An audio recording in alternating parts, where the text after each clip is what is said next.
Hello, good evening. Welcome to our Wednesday night episode of Brett's Old Time Radio Show. And there is a massive, and I mean not just big, there is a massive spider that is here in the studio, just nonchalantly wandering around, and it's absolutely terrifying. I'm not really scared of spiders as a rule. This spider is massive.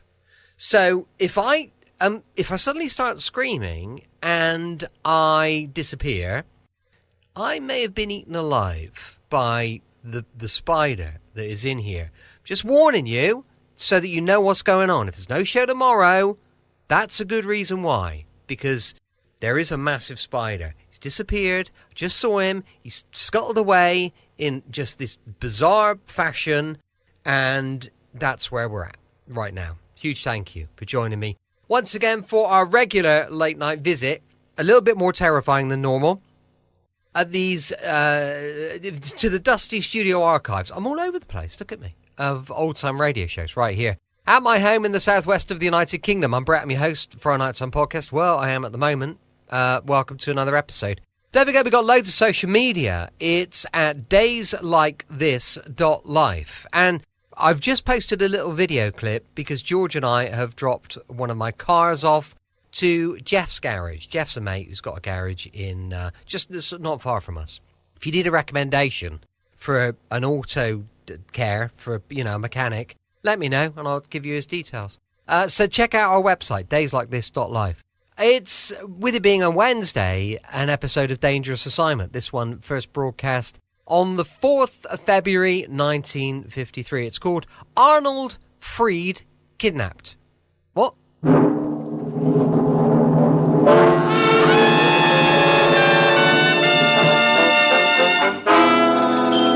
Dangerous Assignment. Transcribed starring Brian Donlevy as Steve Mitchell.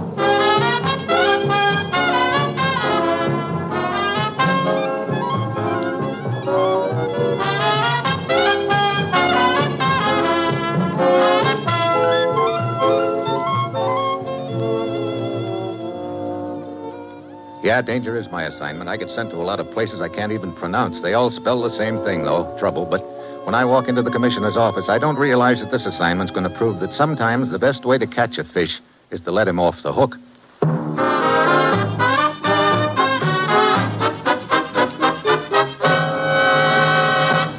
Morning, Commissioner. You sent for me? Steve, a freighter called the Colfax Star is due to arrive at the Greek port of Piraeus tomorrow night. I want you to be there to meet her. She have a special passenger aboard? Very special. His name is George Foucault, and he's carrying a file of papers stolen from a U.S. government office in Paris. And we want that file, huh? No, it's worthless. Oh, then it's George Foucault we want? Wrong again.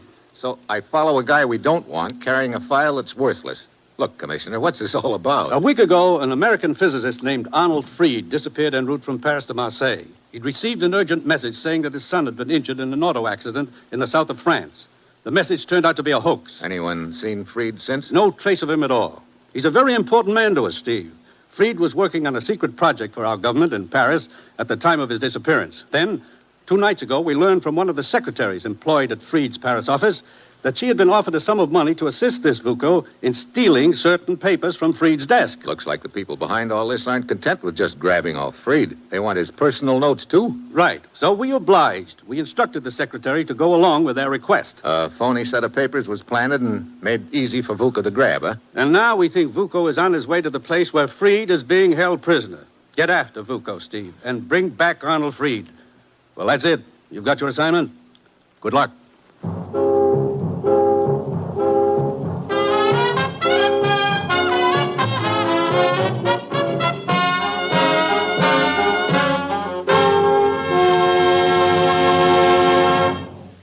The National Broadcasting Company is presenting Dangerous Assignment, starring Brian Donlevy in the role of Steve Mitchell, colorful two-fisted government agent. At all those places of the world where danger and intrigue walk hand in hand, there you will find Steve Mitchell on another Dangerous Assignment. Radio listening each Sunday on the NBC radio network is tops in entertainment value. For great dramas of the stage and screen, you'll enjoy Theater Guild on the Air, presenting brilliant actors and actresses from Broadway and Hollywood. In the comedy vein, listen to the Phil Harris Alice Faye Show, with 30 minutes of mirth and music as provided by all the wonderful characters on this delightful show. Then there's Mystery Adventure with Dragnet. Directly from the official files of the Los Angeles Police Department come the true stories dramatized on Dragnet. Sunday is filled with the best radio entertainment. So, this week, hear all these fine shows on most NBC stations.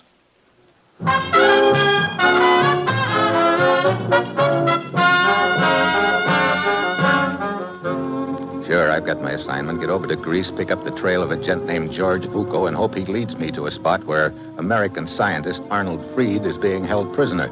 It's early Thursday evening when I arrive. I hurry down to the docks and wait for the freighter Colfax to tie up. She pulls in half an hour later, and I watch the passengers come ashore. None of them fits the description I have of Vuko. I wait another 10 minutes, but there's no sign of him, and I'm beginning to feel like something's gone wrong. I hurry aboard the ship, and after showing the purser my credentials, we go below to Vuko's cabin. I wait a short distance away while he knocks on the door.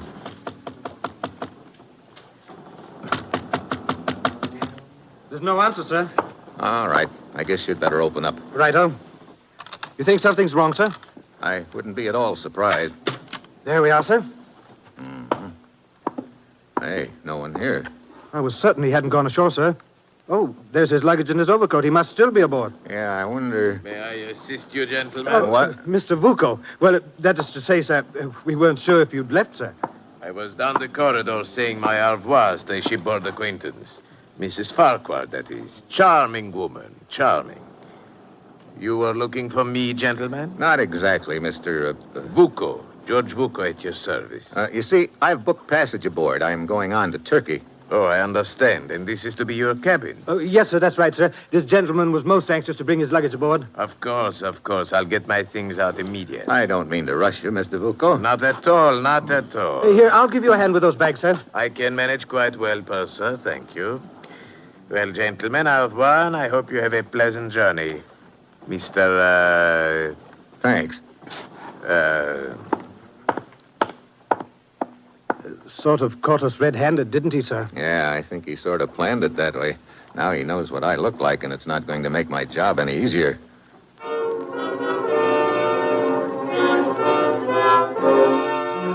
Back on deck, I watch Vuko stroll down the gangway. After he clears customs, I start trailing him. 15 minutes later, he checks in at the Alexandria Hotel and draws room number 608. I draw outside accommodations, a neat little hiding place on a small balcony at the far end of the 6th floor corridor. Vuko stays in his room long enough to park his suitcase and adjust a few other things, and then he's out again.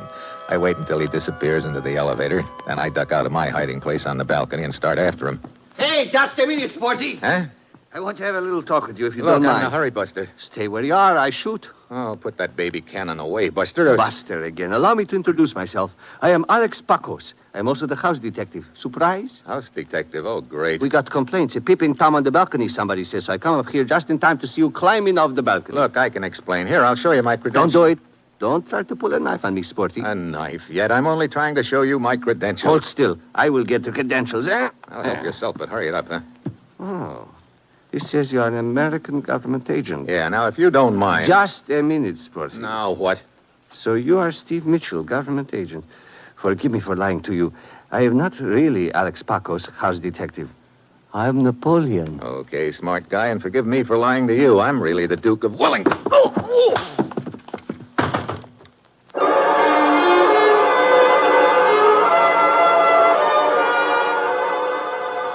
Friend Pacos pulls up like a road map. I head down the stairs, but when I get to the lobby, George Vuko is nowhere in sight. I hurry out into the street. He's long gone. Then I get a thought, so I trot back upstairs. The house cop is still sprawled out in the corridor, but there's a long, lean gent in tweeds bending over him. Look what I found. Body, eh? What happened? Dashed if I know, old boy. It seems to have been an accident of some sort. Must have been quite a show, what? Missed it, by George. Was in my diggings at the time, examining my wart. You see here? Frightfully worried about it, you know. He'll be all right. Can't let a chap just lie here, prone and all that. I say he's a bit beefy. Lack of exercise, what? Why don't you phone downstairs? Righto. I say, old man, Yeah, what's wrong? we haven't met. My name is Quinton, Ronnie Quinton. Mine's Mitchell, Steve, and call the desk, huh? Check.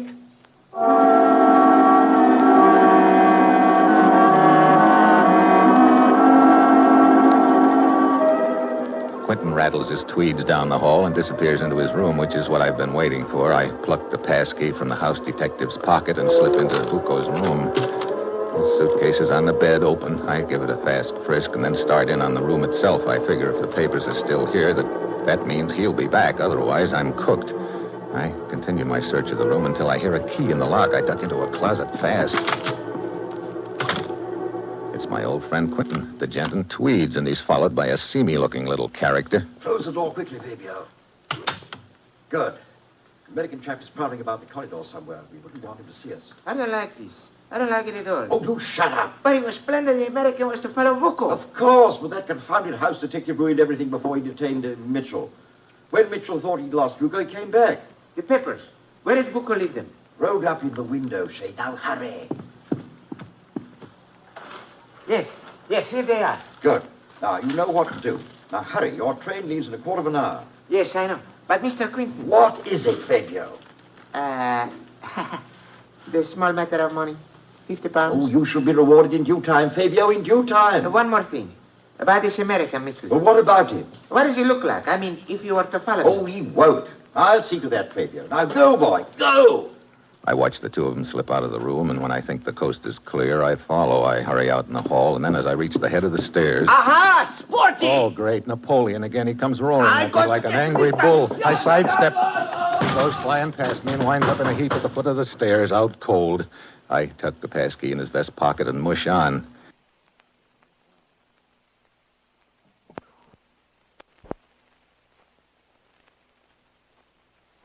Ten minutes later, I wind up at the train depot. Yes, sir. You wish a ticket? That's right. Your destination, sir? You have a train leaving here in about 2.5 minutes. That's the one. We have 2 trains leaving in 2.5 minutes, sir. Oh, well, let me put it this way. A little gent in a gray overcoat bought a ticket here just seconds ago. Where's he headed? A little gentleman, you say? Yeah, he's standing right over there, eyeing that fat blonde at the coffee counter, the one with the small mustache. The gent, not the blonde. Oh, that one, yes. Well, it's not customary to, My credentials.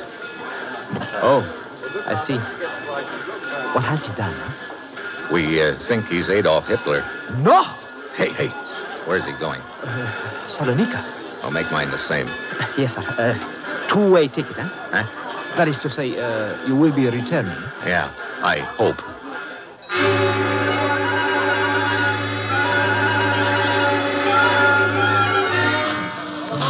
As the train starts up, Fabio jumps aboard, and I'm right after him. I can stick close because he doesn't know what I look like. I follow him through one car after another, wondering when he's going to settle down. Then, in between cars, I suddenly get the idea someone is following me. I whirl around and look into the business end of a 45, holding it, his friend Quentin. You are a persistent fellow, aren't you, Mr. Mitchell?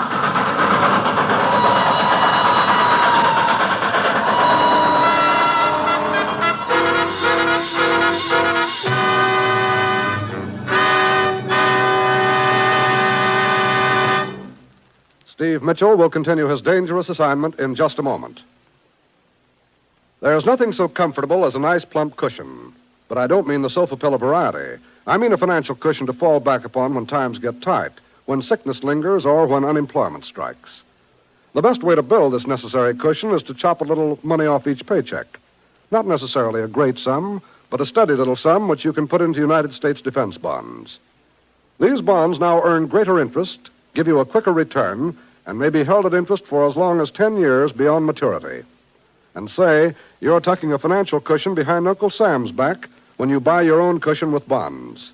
Because every dollar you put into United States defense bonds is an investment in your country's strength and security. That's the same as setting up a safer world for your children. Start building your cushion now by signing up for the payroll savings plan where you work. Or use the bond-a-month plan where you bank. For United States defense bonds. They're now even better.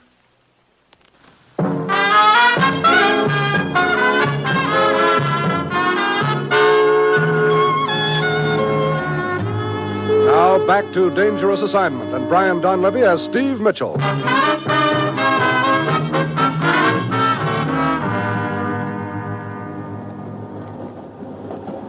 What are you waiting for, Quentin? Why don't you get it over with? My, such impatience to die, old boy. You really should exercise more. Now, I think we're going sufficiently fast. Yes. One moment now, when I get the door open. There. Now, Mitchell. He suddenly kicks at me, but I dive to one side. I manage to grab the handrail. Then he smashes down on my knuckles with a gun barrel, and I fall out.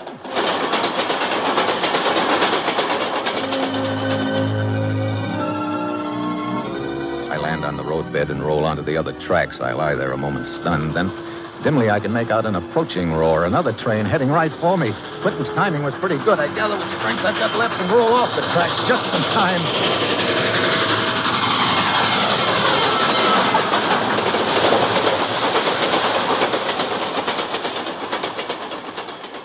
After my head clears, I make it to the road and flag down a car.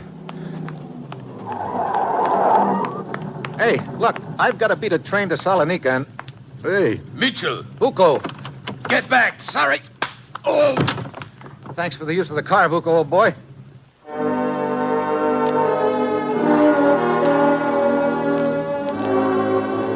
After I drag Vuko's body into the weeds by the side of the road and take off in his car, I keep the accelerator down to the floor.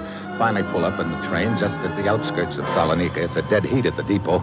I get there as Fabio and Quentin step off the train. Fabio starts walking through the Prados district with Quentin following half a block behind, probably to make sure that nothing happens to Fabio. Now, I've got a problem. Fabio's the boy I want to follow, but I can't do that very well with Quentin tagging along. I ease around a parked truck and wait until Quentin walks by.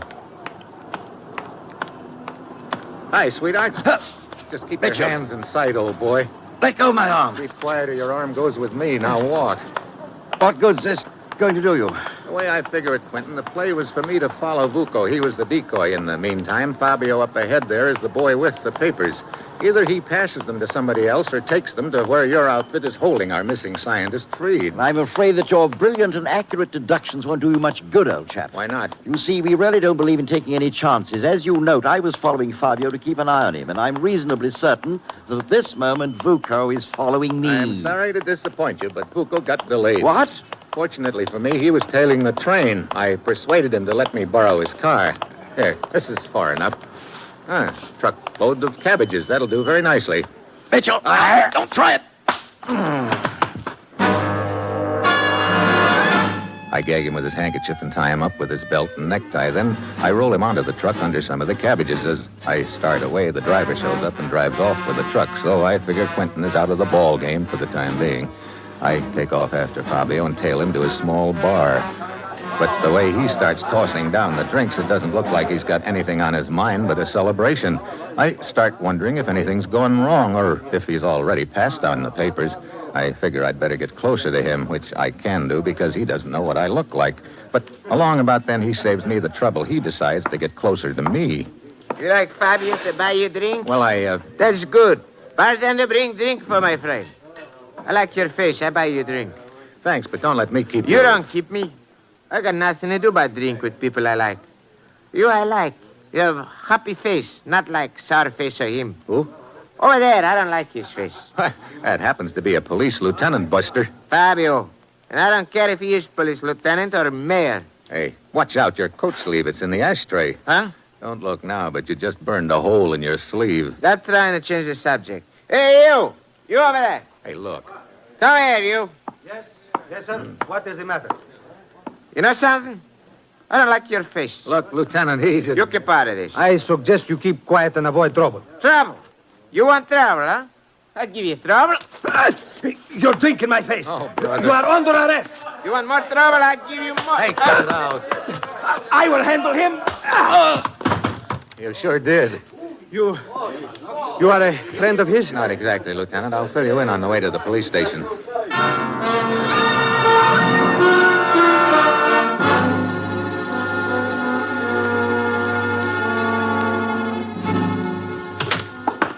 Oh, where'd you put him, Lieutenant? Where he belongs, Mr. Mitchell, in the drunk tank. Well, looks like I'm right up against the old stone wall at this point. As I understand it, this scientist of yours, this Fried, was kidnapped? Yeah, they used a phony story about his son being injured to lure him to a spot where they could grab him. I see. Then they forced him to request his confidential notes from his secretary. Yeah, we sent along a worthless set, hoping to follow them to Fried. Uh-huh. And you say this drunken Fabio was the courier? I thought so. But there on the table are the things we took from his pockets. Yeah, I know. There's no sign of the papers. Of course, he may have them sewn into his clothes somewhere. We could search him as thoroughly as you like. That, of course, would tip him off. But then perhaps he had passed the papers on to someone else. That's what's got me worried. Still, I don't think he did. Oh, why not? If he had, he probably would have been paid off. I remember him mentioning to Quentin the price was 50 pounds. Ah, and there were no pounds among the money in his pocket. Yeah. I doubt if he could have spent that much in the bar. I wonder if he's still unconscious. Come, we will see. There is a peephole here in the wall through which we can look directly in on them without being observed. There he is. Yeah, sleeping it off. Hey, looks like somebody's getting released. Oh, yes, the sailor. He is one of our habitual guests, at least once a week.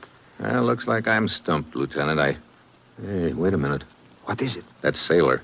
What about him? His sleeve. I don't see what you mean. Listen, Lieutenant, the deal just added up. Better get a couple of your men to tag along after me and be ready to close in fast.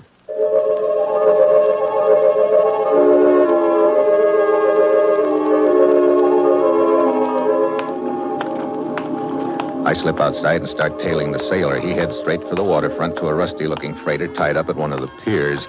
There's no one in sight on the deck, and it's dark enough for me to slip aboard after him. He heads forward, but I want to take a look below decks. I ease down the ladder, and then I know my hunch is right. There's a stocky gent guarding the door to one of the staterooms. I come up behind him, and he never knows what hit him. Inside, there's a man stretched out on the bunk. It's our missing scientist, Fried. I try to rouse him, but apparently he's been drugged. Then I hear a sound in the doorway. I whirl around and stare at the business end of a gun. Don't move, Mitchell. Well, hello, Bucco. Did you visit our ship to return the automobile you borrowed from me so forcibly? Sure. That and to pick up our scientist here. I'm afraid I shall have to deny you that. We intend to shove off shortly. Please be our guest. Thanks. Where to? Our destination is a port in the Black Sea. However, you will not stay with us that long. Bucco motions me back into the stateroom. What? The lieutenant and his boy is up on deck. Get back, Mitchell. But he's taken his eyes off me too long. I'm on top of him before he can shoot. I hack the gun out of his hand. It goes flying, but he gives me a knee in the stomach. That jackknifes me onto the deck. Before I can recover, he gets to the gun, grabs it, and swings it towards me. Mitchell! Are you all right, Yeah.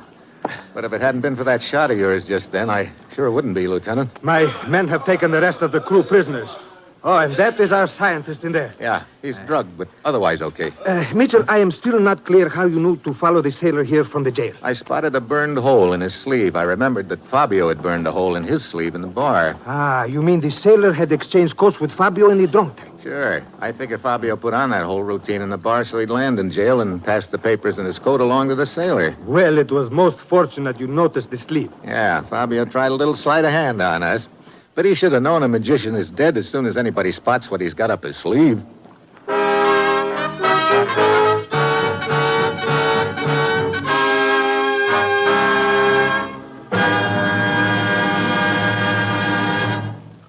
Our star, Brian Donlevy, will return in just a moment. Variety is the spice of life, they say, and variety is what we at NBC attempt to give you each Thursday evening. Yes, each Thursday on most NBC stations, you'll hear such entertaining programs as The Roy Rogers Show, Father Knows Best, Truth or Consequences, The Judy Canova Show, and Eddie Cantor's Show Business Show. Roy Rogers brings Western song and adventure from the Double R Bar Ranch in Paradise Valley. Later, it's time for Father Knows Best with Robert Young in the title role. And perhaps you'll agree that the things about which Father knows best is trouble. But trouble or not, there's always fine listening when it's time for Robert Young to star on this station. Ralph Edwards brings you Truth or Consequences, and the fun really begins when a contestant misses a question and has to pay the consequences. Judy Canova adds to the mirth and merriment with hilarious comedy and some songs in her own delightful style. Then Eddie Cantor brings you his show business show, during which he reminisces about his years in the entertainment world. Every Thursday, listen to all these fine shows on most NBC stations.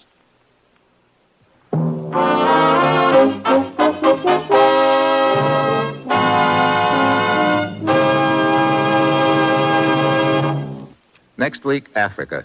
Somebody tries to slip me the double bongo in the Congo. And that will be Steve Mitchell's dangerous assignment next week.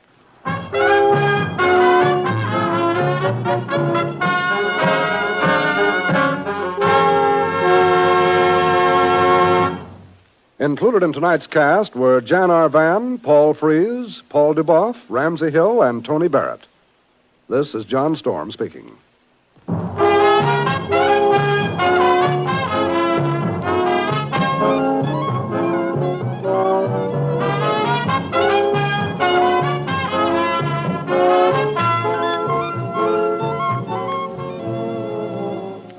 Dangerous Assignment, starring Brian Donlevy as Steve Mitchell, with Herb Butterfield as the Commissioner, is written by Bob Reif and Adrian Jondeau, and is directed by Bill Karn. Be with us again next week at this same time, when Brian Donlevy, starring in the role of Steve Mitchell, will embark on another transcribed Dangerous Assignment.